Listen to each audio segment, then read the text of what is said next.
Hello and welcome to the Ghost Town Chronicles. In the deserts of California, the plains of Montana, and the mountains of Colorado, there lies a mysterious part of American history: ghost towns. These eerie relics of the past were once thriving communities of miners, cowboys, and settlers, but are now mere shadows of their former selves. Today, we'll take you on a journey through some of the most famous ghost towns in America, and explore the history and mysteries that lie within their abandoned walls. Number 1. Cahawba, Alabama. Our first stop takes us to Cahawba, Alabama, also known as Cahawba, was Alabama's first state capital, founded in 1819 at the confluence of the Alabama and Cahawba rivers. It was initially selected as the capital due to its strategic river access, which promised easy transportation and trade. The town was carefully planned, with a grid of streets, public squares, and a bustling downtown area. It quickly grew, and at its height, Cahawba was a prosperous town with elegant homes, schools, churches, and businesses. However, Cahawba's location at the river's junction made it vulnerable to flooding, and the town suffered a series of damaging floods.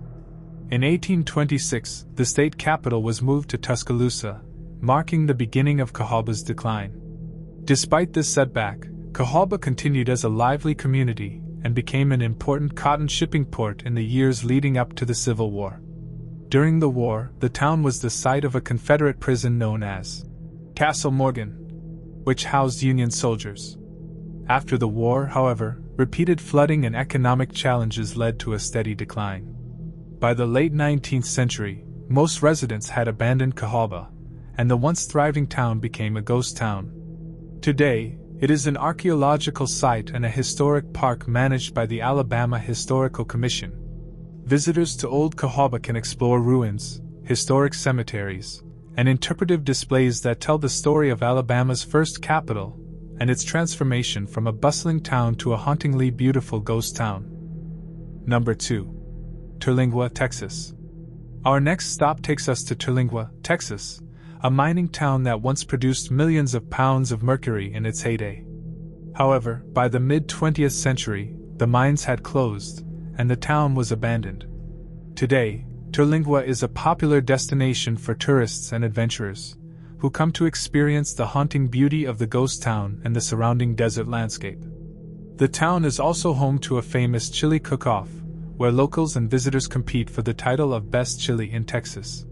But Terlingua has a darker side as well, with tales of murder, violence, and tragedy that still linger in the dry desert air. The town's cemetery is said to be haunted by the spirits of miners and settlers who died during the town's heyday, and visitors have reported seeing strange lights in the sky and hearing unexplained noises. Over the years, nature has taken over in Detroit. Trees and other vegetation sprout from broken concrete, walls, and chimneys, while rusted vehicles sit abandoned on the streets as if frozen in time. Detroit is a remarkable window into the past, giving visitors a chance to see what life was like when it was still a thriving sawmill town. The remnants of this town standing silent, forgotten, and slowly being reclaimed by nature is truly a sight to behold. Number 3. Glenrio, New Mexico, Texas. Glenrio is a fascinating ghost town straddling the New Mexico-Texas border, known for its unique position as a way station on both historic Route 66 and the larger cultural history of American highway travel. Originally founded in the early 1900s as a railroad town, Glenrio grew with the rise of automobile travel. It became a prominent stopping point along Route 66 during the 1930s, serving travelers with gas stations, motels, cafes, and even a post office. The town has an unusual layout.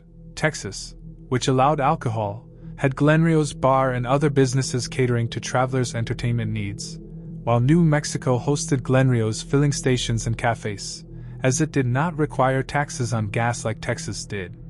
This setup made Glenrio a bustling stop on the iconic Mother Road, Route 66, attracting travelers from all over. However, Glenrio's prosperity was deeply tied to Route 66. When Interstate 40 bypassed the town in the early 1970s, traffic dwindled dramatically. Businesses were forced to close, and the residents gradually left, turning Glenrio into a ghost town. Today, It remains largely abandoned, but its empty motels, gas stations, and signs are preserved as historical landmarks. The town has become a nostalgic snapshot of the Route 66 era, capturing the rise and fall of roadside America and the spirit of cross-country travel. If you are enjoying this video, please make sure to leave a like and subscribe to the channel to help us keep making these videos. Number 4. Animas Forks, Colorado. The town was established in 1873 during the height of the silver and gold mining boom in the San Juan Mountains. Situated at over 11,000 feet in elevation, the town was a challenging place to live, with brutal winters that often brought more than 20 feet of snow. Despite these conditions, it flourished due to its proximity to valuable ore deposits, attracting miners, their families, and entrepreneurs hoping to make a living off the bustling mining industry. By the 1880s, Animas Forks had grown into a thriving community. It boasted several essential amenities, including a post office, a general store, hotels, saloons, and even a newspaper, the Animas Forks Pioneer. This was also the time when a larger and more permanent infrastructure developed, such as more durable homes and buildings built with local timber and other materials. However, the town's prosperity was short-lived. By the early 1900s, the silver market collapsed, leading to a downturn in mining activities. Additionally, the harsh winters and extreme isolation made it difficult for families to sustain life there year-round. While residents continued to leave over the following years, a few stayed, hopeful for a resurgence. But with the Great Depression in the 1930s, nearly all mining activity in the region halted, sealing the town's fate. By the 1920s, Animas Forks was nearly deserted. Today, it remains a ghost town, preserved as a historic site. Several original buildings, like the Duncan House, still stand, offering a glimpse into the past and attracting tourists and history enthusiasts who come to experience the remnants of a once thriving mining town. Number 5. Thurmond, West Virginia.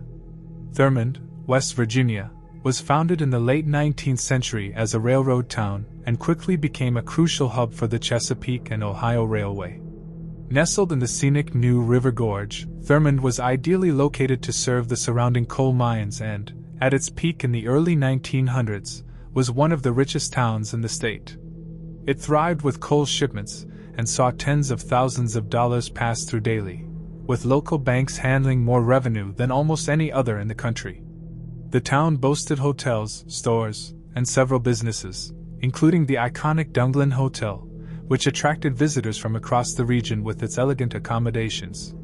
However, the town's fortunes began to wane in the 1920s as coal production declined and rail traffic reduced. A devastating fire destroyed the Dunglin Hotel in 1930, marking the beginning of Thurmond's downturn. The rise of automobiles and highways also diverted traffic away from the railroads, further impacting the town's economy. By the 1950s, many residents and businesses had left, leaving Thurmond a virtual ghost town. Today, Thurmond is preserved as part of the New River Gorge National Park and Preserve.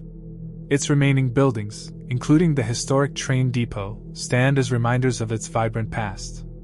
The depot has been restored as a visitor center, and the town has become a popular site for tourists interested in Appalachian history and West Virginia's rich railroad legacy. Thurmond's isolated, well-preserved structures and stunning river views capture the spirit of a bygone era, offering a window into the region's coal and railroad history. Number 6. Bodie, California. Bodie, California, is one of the most famous ghost towns in the United States, renowned for its well-preserved remnants from the gold rush era.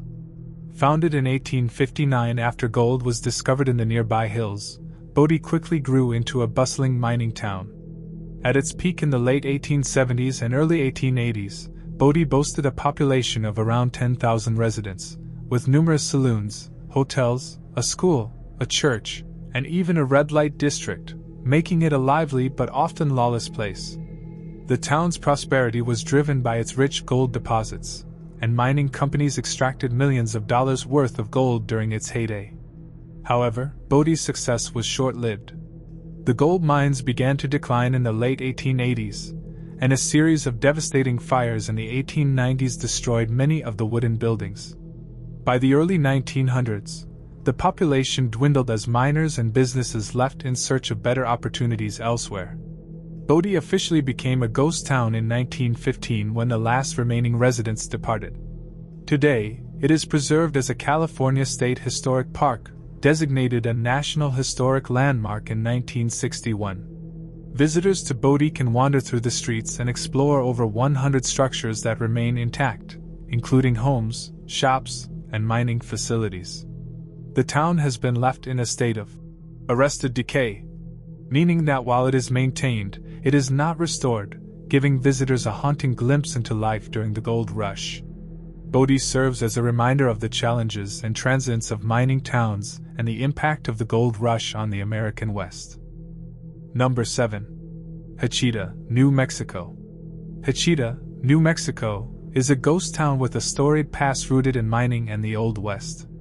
Located in the southwestern part of the state, Hachita was first established in the late 1800s as a mining town after deposits of silver, copper, and turquoise were discovered nearby. Its name, meaning Little Hatchet, in Spanish, comes from the rugged Little Hatchet Mountains, where miners worked the rich ore veins. The town grew quickly, with businesses springing up to support the growing mining population. In the early 1900s, a new town site, known as New Hachita, was established about 10 miles away to better accommodate the Southern Pacific Railroad, which brought increased commerce and supplies to the town. By then, Hachita had saloons, stores, a hotel, and even a post office. The town was also known as a hub for ranchers and a popular stop for travelers heading west. However, mining operations slowed as our resources dwindled, and the town's economy began to decline. During the Mexican Revolution, Hachita saw some military activity, as its proximity to the border made it a base for U.S. soldiers protecting the area from raids by Mexican revolutionaries like Pancho Villa. After the revolution, Hachita continued its slow decline as mining virtually ceased and rail traffic reduced. By the 1930s, most residents had left, and the town began slipping into abandonment. Today, only remnants of Hachita remain. A few buildings and ruins stand as testaments to its mining and frontier days, drawing occasional visitors interested in exploring New Mexico's ghost towns and learning about its colorful past. Hachita's isolation and desert landscape evoke the spirit of the Old West, with its history preserved in the silent, sun-baked ruins of what was once a bustling mining town. Number 8. St. Thomas, Nevada. St. Thomas, Nevada, was a Mormon settlement founded in 1865 along the Muddy River in the Mopa Valley. Settlers were drawn by the fertile land and water supply, essential for farming in the arid desert. The town grew, and its residents established homes, farms, and businesses, including a school, church, and post office. However, St. Thomas faced challenges early on, with Nevada enforcing state taxes after it was determined the town lay within its borders, rather than Utah, leading to disputes that caused some settlers to leave. Despite this, St. Thomas endured and remained a small, close-knit farming community for decades. But its fate changed in the 1930s when the construction of the Hoover Dam on the Colorado River began. The dam would create Lake Mead, and by the time the project was completed in 1936, the rising waters would submerge the town. The residents were forced to leave, and St. Thomas was fully abandoned in 1938, with the last resident rowing away as the water began to flood his home. For many years, St. Thomas lay beneath the waters of Lake Mead, but periodic droughts have caused the lake's levels to drop, revealing the town's ruins once more. Today, visitors can walk through the foundations of St. Thomas, where remnants of buildings and structures are visible. The exposed ruins offer a haunting glimpse into a piece of Nevada history and a reminder of how the demands of modern infrastructure forever altered the town's fate. Make sure to check our other videos. We hope you enjoyed your tour with us today. Don't forget to like and subscribe for more Ghost Town Chronicles. Thank you for watching.